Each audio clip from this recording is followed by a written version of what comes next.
Welcome to Healthy versus Toxic, the podcast where licensed mental health professionals explore what makes a relationship healthy or unhealthy or even abusive, all from a scientifically informed perspective. Hello, this is Dr. Grande. Today's question is, how can someone reason with somebody who is delusional? Now, I've heard this question a few times and different versions of this question. And I think sometimes the question is really talking about delusions, but I think sometimes what people mean is, how do I reason with somebody who's not being rational? So I'm going to look at different levels of delusions here so I can really answer kind of all the different types of questions, all the different ranges being expressed here, right? So just somebody who's being irrational all the way up to somebody who actually has a true delusion. So first let's define delusion, right? So a delusional belief is a belief that's maintained despite being contradicted by what is generally accepted to be a rational argument or reality. So we also see with delusions that no matter what evidence is presented, the individual is not going to change their mind. That belief is not going to change. So you could have a lot of strong evidence that's being repeated by a lot of people who are experts, and it wouldn't make any difference. Now, one of the difficult parts about the question, how to reason with somebody who's delusional, is that when you're interacting with people, it'd be hard to know if they are delusional. That's really the realm of mental health counselors to figure out if somebody has true delusions going on or not. We do know that delusions fall on a continuum, though, and I'll explain more about that in a moment, and that kind of covers more of a range here. But when we talk about a true delusion, a pathological delusion, it's really hard to figure this out from a brief interaction. There are alternative explanations to why somebody believes something other than them being delusional. For example, somebody could be misinformed, somebody could just be illogical, somebody could have a temporary bias based on strong emotions. So for example, if somebody's rejected by a romantic partner and they say, well, that person who rejected me is psychopathic, even though there's no evidence to support that. The reason they believe that, of course, could be that rejection, could be that it's an emotionally powerful topic. And we would expect that that belief would be temporary.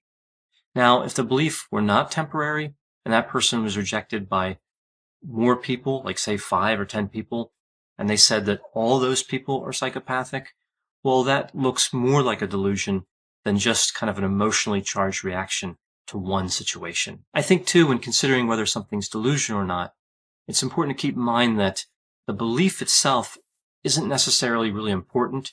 It's the reaction to contradictory evidence.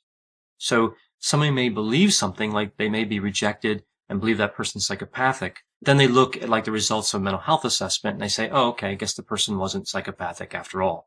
So it's really that reaction. Now, sometimes, of course, the beliefs are important. And inherent in the belief, we can see that a delusion could be operating. But a lot of times, especially if we're talking about something, a belief that's not quite delusional, it's really the reaction to evidence to the contrary. So this kind of brings me to the idea of the levels of delusions, right? I mentioned before, delusions fall on a continuum. So if we're talking about pathological delusions, we're talking about delusions that we see with mental disorders like schizophrenia, delusional disorder. Delusions are sometimes present with major mood disorders, especially at the highs and lows. So like depression or bipolar disorder. So with bipolar disorder, if somebody's really depressed, they could be psychotic. And if they're really manic, they could be psychotic. But we wouldn't expect psychosis kind of in the middle range there. If somebody's mildly or moderately depressed, or if they're hypomanic, again, we wouldn't expect delusions or psychosis at that level. We see delusions sometimes also with substance use disorders, and there are a few other disorders as well that have psychosis and delusions associated with them. So I'm using the word delusion here, and I'm using the word psychosis here, just to clarify. Psychosis, that's a break from reality. We see both hallucinations and delusions potentially with psychosis. So hallucinations would be seeing or hearing something that other people can't see or hear. And again, delusions are that fixed false belief. So psychosis really covers both of those areas. Now, when we talk about the types of delusions, we see that in the DSM, the Diagnostic and Statistical Manual, there's a good explanation of the types under the mental disorder delusional disorder. We see a few mentioned here. Erotomanic. This is when somebody believes that somebody else is in love with them when it's clearly not true. And sometimes they believe that somebody famous is in love with them. We also see grandiose type. This is when somebody believes they have an insight, a talent, or ability that they just don't seem to have. Like they believe that they're a great writer, but there's no evidence that they're a great writer, or a great singer, but again, no evidence. We see the jealous type, and this is almost always manifested through this belief that a spouse or romantic partner is cheating, right? Infidelity is really the core of this type of delusion, again, typically. We also see a persecutory type. This is when somebody believes they're being conspired against, like the CIA or the FBI is following them or monitoring them. This is really the most common type of delusion we see with delusional disorder, and this is also fairly common with schizophrenia. The last type I'll cover here is the somatic type, and we see that there are bodily sensations or functions involved with this type. So again, there are a number of different types of delusions with delusional disorder, and we also see a specifier with this disorder called with bizarre content. So this is when the content of the delusion is not derived from ordinary experiences. The example given in the DSM is that somebody believes that all of their organs were removed by a stranger and replaced with other people's organs, right? But there's no scars, there's no evidence that that happened. Now, this specifier with bizarre content can be used with any of the different types of delusions. So with looking at these types of delusions and delusional disorder, we see, of course, that we're talking about pathology here, psychopathology. So moving kind of down the line, down the continuum toward less delusional behavior, we see this construct called subclinical delusional ideation. And we believe this is actually somewhat common. So this is when somebody has delusional beliefs, but they don't rise to the level of a mental disorder. Like they're not part of a mental disorder, not pathological. So subclinical delusional ideation is characterized really by a lot of the same things we see with pathological delusions, like hyperreflexivity. This is when somebody has an excessive tendency to focus awareness on themselves. So they'll look at a situation and they'll somehow relate it to themselves, even when there's no real logical reason for doing that. So they might see like a riot taking place on like television, like in another country, people are rioting, and they might say, well, this is because of me, or this is going to affect me in some way. Or there's a conspiracy where this riot is going to somehow be bad for me. So hyperreflexivity is really just taking information around us and thinking, well, this must involve me somehow. We also see a reduced weighting of disconfirmatory information. So if you challenge somebody who has a subclinical delusional ideation, they're likely not going to look at the evidence which runs contradictory to their belief. We also see an increased weighting of confirmatory information. So if we're talking about like the jealous type, for example, now again, that's talking about a pathological delusion, but we can see kind of the same thing sometimes at the subclinical level. Somebody's jealous in a romantic relationship, and they might look at like texting, and they might say, well, this text is kind of emotionally related, so it indicates infidelity. But they'll ignore a large number of texts that have nothing to do with infidelity. So they'll take just that one piece of information that looks a little suspicious and kind of magnify it, put a lot of weight, a lot of value on that one bit of information. So with all this in mind, we see the pathological delusions and we see subclinical delusional ideation. How can we reason with somebody who's delusional? So first, it's important to remember here, if we're working with a true delusion, if somebody has a true delusion at the pathological level, it's extremely difficult, if not impossible in some instances, to change their mind. Now, the reason I don't say impossible for every situation is I have been in situations where I've been able to change somebody's mind temporarily when they have a pathological delusion. Like there have been situations where I've been working with people and they say, you know, I think there are cameras planted throughout this office. I think looking at your like diplomas on the wall that there's a camera behind that. And I'll get up and take the diploma off the wall and say, well, you can see here, you know, take a look, right? And they say, oh, okay, I was wrong. But that might satisfy them temporarily. But if they really have pathological delusions, like again, stemming from a mental disorder, then often what I've seen is like the next time I would see them, again, they would believe there are cameras in the office. So you might be able to make some changes in the belief temporarily, but it's extremely difficult when the behavior is truly delusional. Hi there, I'm Heather Drago. And I'm Sarah Saunders. We host the podcast, That's a Hard No, about saying no and setting boundaries. So you can become that true and empowered you that this world needs. Saying no isn't just okay. It's the key to living an authentic, fulfilling life. I'm a licensed professional clinical counselor, so while this podcast is in no way a replacement for one-on-one therapy, I suppose I know what I'm talking about. I'd say so. We talk about learning to say no and set healthy boundaries and how it impacts mental health, physical health, relationships, parenthood, and more. Subscribe wherever you get your podcasts and visit our website, hardnopodcast.com. We're here to help you find your no and say it unapologetically. That's a hard no.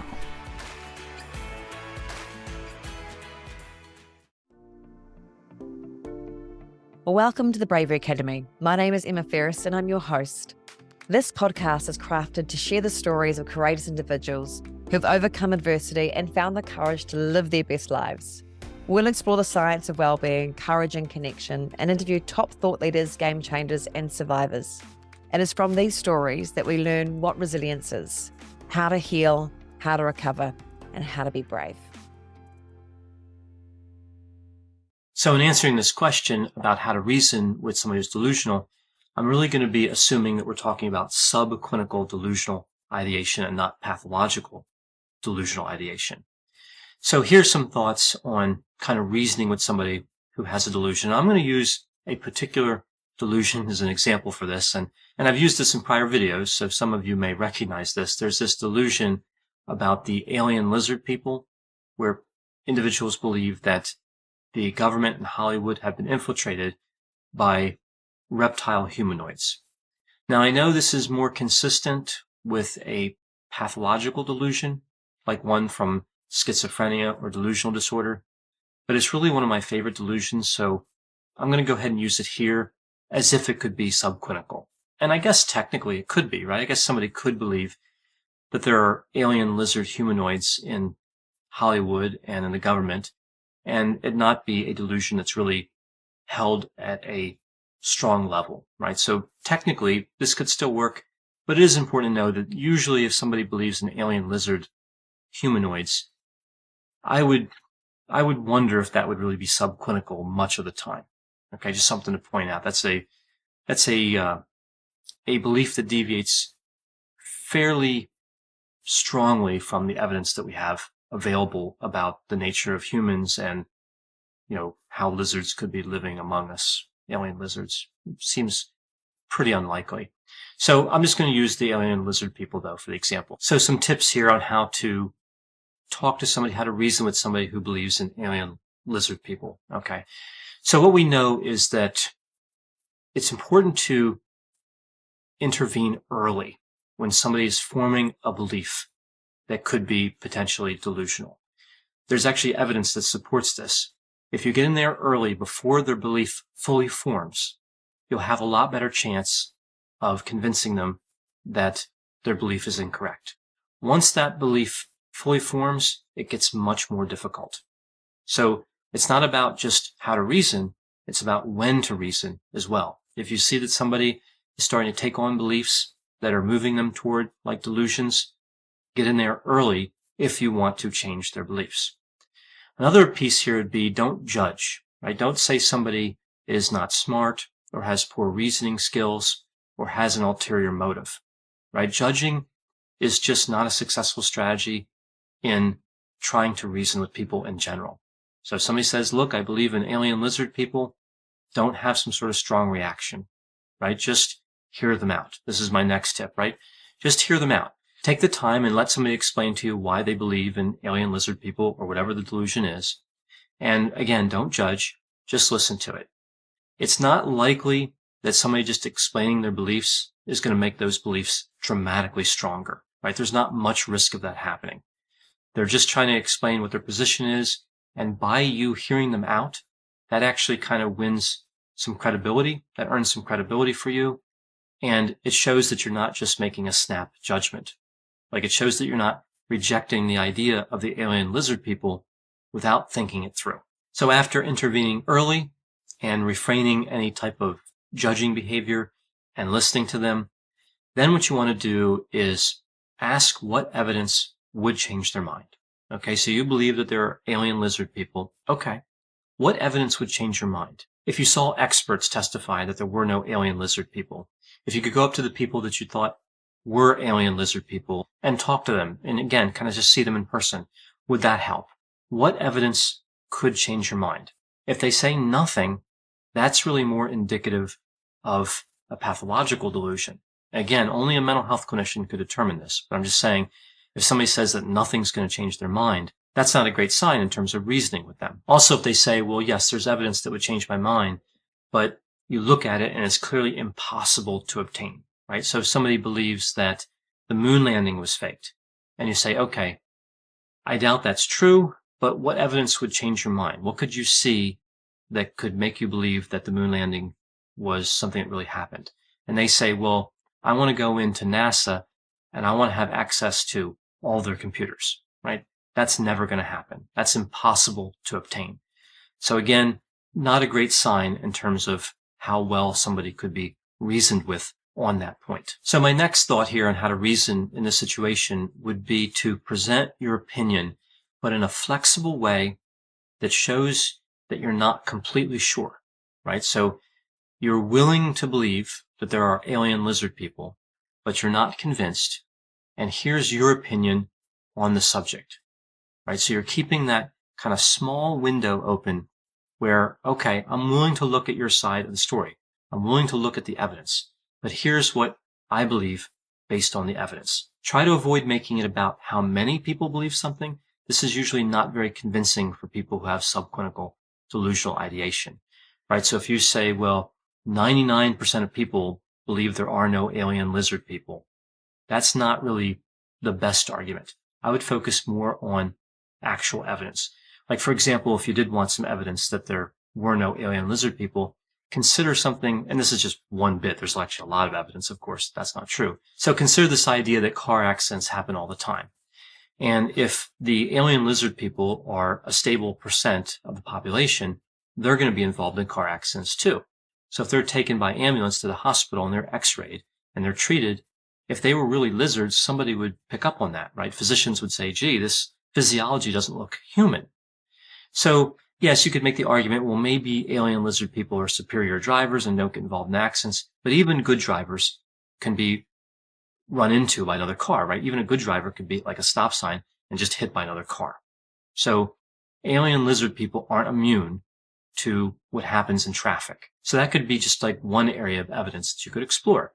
So you'd present that without making it about how many people would also believe that, but just here's the evidence. Here's why I think there probably are no alien lizard people. Another key to reasoning here would be don't insert emotion. If you're really angry at somebody, or even kind of a positive emotion, like if you're laughing at them for their belief, that's still emotion. That's like happiness.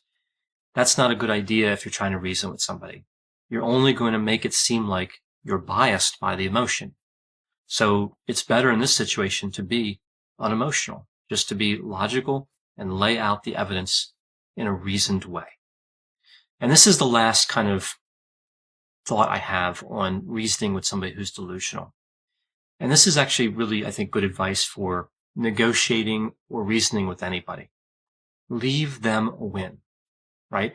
A lot of times what happens when we're talking to somebody is that we cause a situation where if we're right and they're wrong, then they look like they have lost, right? We haven't left them an opportunity to win. You have to leave people a win when trying to reason with them.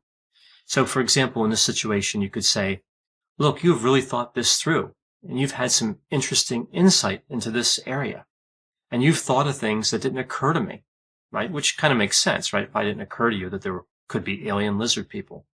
This topic's important, and I'm really curious to see where you come down on this issue after you looked at this other evidence. Like, for example, the evidence with the car accidents and how the lizard people would be discovered that way. So what you're really saying is, I believe you're insightful and you're smart. And now that you have new information, I'm excited to see how you're going to process that. And I'm excited to continue this dialogue. So now they could come back to you and say, you know what? I've been thinking about this, and I think that you made a good point with the car accidents, but I also found other evidence that supports this argument that there are no alien lizard people.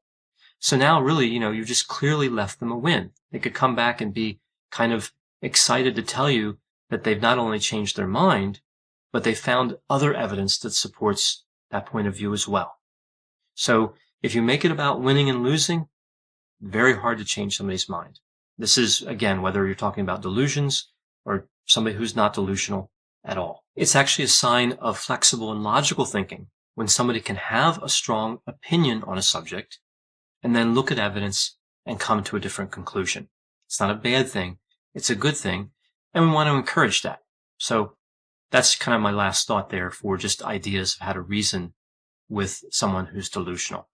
So as I talk about this topic, I know there's going to be a lot of different opinions, and I realize that delusional behavior, even at the subclinical level, can be very challenging to deal with.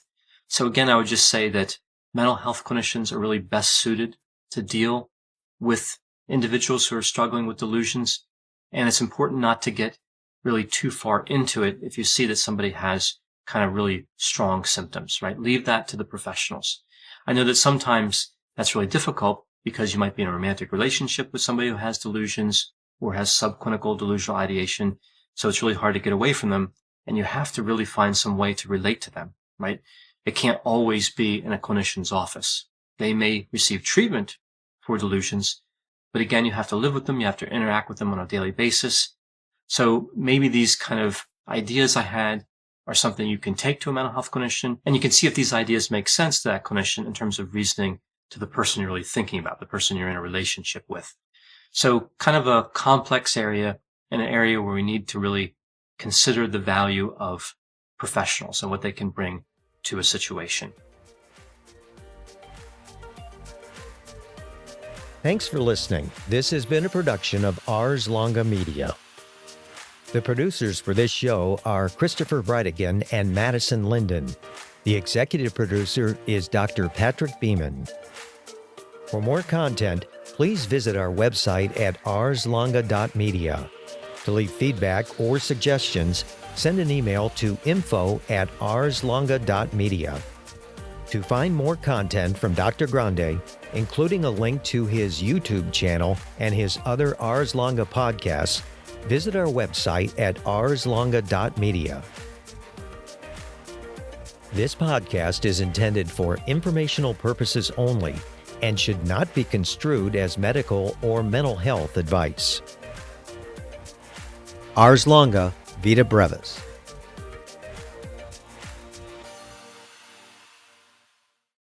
Hi, I'm Matt Harris. Seton Tucker and I host the podcast Impact of Influence, which for 2 years covered in depth Alec Murdaugh, who was eventually convicted in 2023 of murdering his wife Maggie and son Paul. That story continues to evolve, and we will cover that. Plus, we will tell you stories of other true crime events that have happened in the South. Please join us on Impact of Influence. And give us a follow on the Impact of Influence Facebook page.